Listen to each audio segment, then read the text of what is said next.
It begins with a dream. Gosh, I want to be somebody. That was his dream, to come to America. And then there was a journey. I knew I was coming to America. A land of opportunities. To make money, this is the place to be. But for some, the dream can seem like a nightmare. People were just dead set against us. It's pretty tough. I was wishing to die. Lucho was finished. Until one day, the dream becomes a reality. I knew that I can reach every dream that I will have.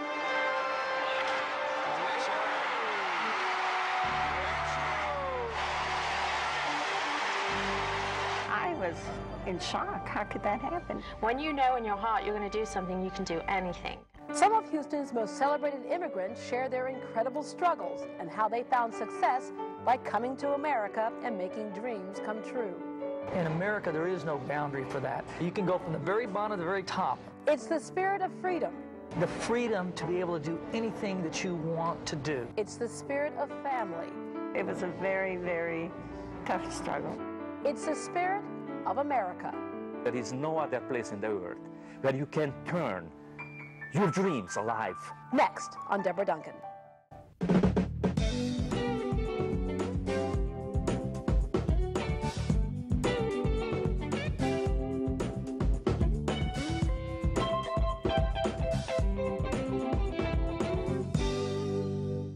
America has always been a land of freedom and opportunity.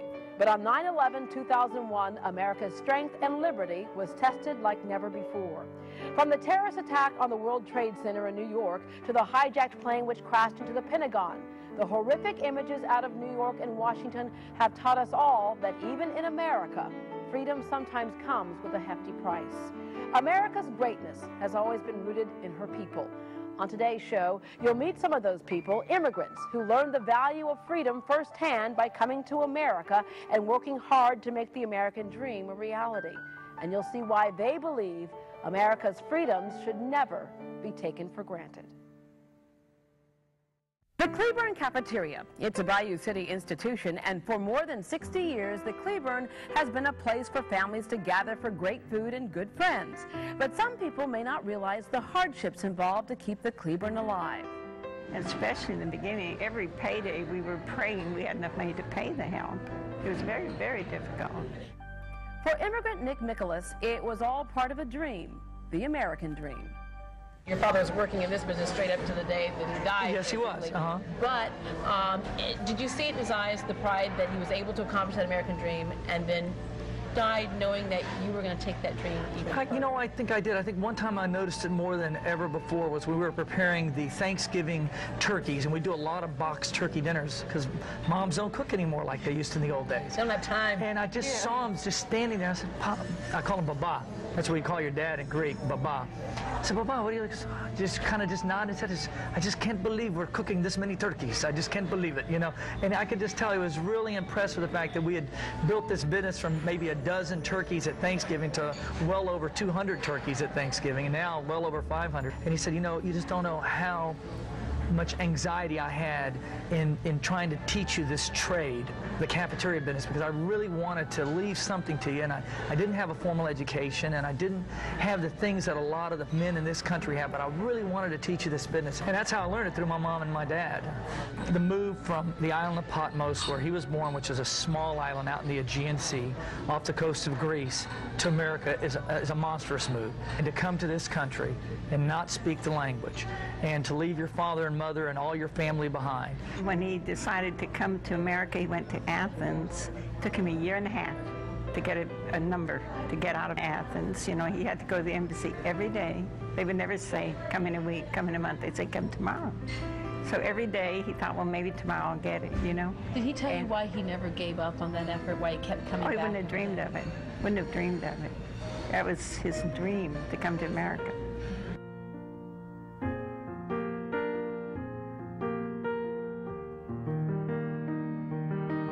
And come here to a brother who he had really not known him, was a much older brother that had been here almost 20 years before him, and to start scrubbing dishes and pots and pans and cleaning bathrooms.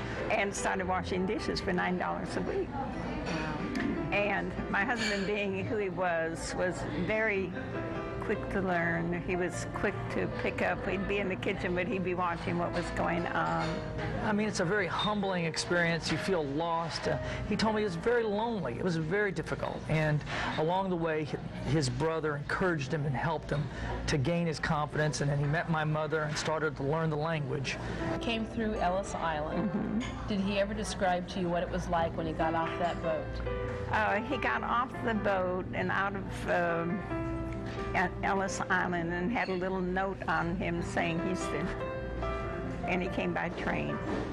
Family was very important to him. I've always felt, and my sister I think would say the same thing, we felt like we were the centerpiece of his life.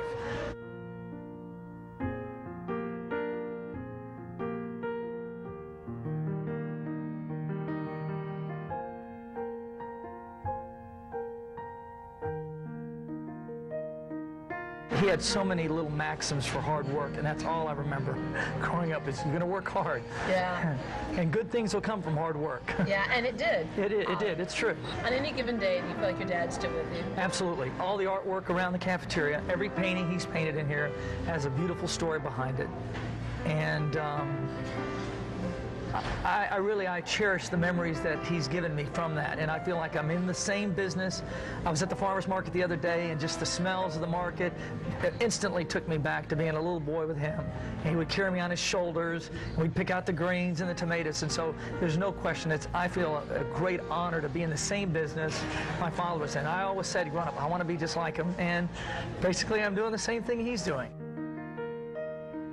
Each person has a beautiful story to tell.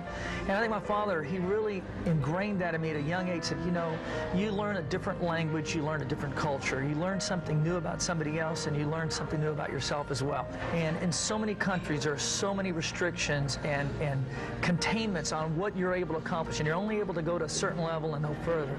In America, there is no boundary for that. You can go from the very bottom to the very top. I mean, you can go to doing anything to becoming president of the United States. I mean, it's all open here in America, whereas in other countries not. So I think more than anything else, the freedom to be able to accomplish anything you set your mind to do was something that he says is so important, so beautiful to be able to have in this country that is not available in other countries.